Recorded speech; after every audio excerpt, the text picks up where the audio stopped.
হাসিনা যেমন গণভবনে বসে বসে রাষ্ট্র চালাইতো, ঠিক এমনি হাসিনা যেমন মনে করতো যতদিন সে বাইসে আছে ক্ষমতায় থাকবে, এরা ভাবিচ্ছে চিরজীবন ক্ষমতায় থাকবে, এরা ক্ষমতা থেকে গেলা এতে কি যে আছে কপালে আল্লাহ মানুষ, এরা বাইরে যেতে পারবে কিনা ঘর থেকে কে জানে।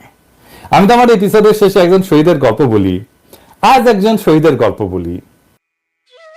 6.5 বছর বয়সী মেয়েটির নাম রিয়া গো। মা বাবার সঙ্গে থাকতো নারায়ণগঞ্জ সদরের নয়ামাটি এলাকায়। 4 তলা বাড়ির ওপরের তলায় থাকতো না। আন্দোলনের রেশ নারায়ণগঞ্জে ছড়িয়ে পড়েছিল।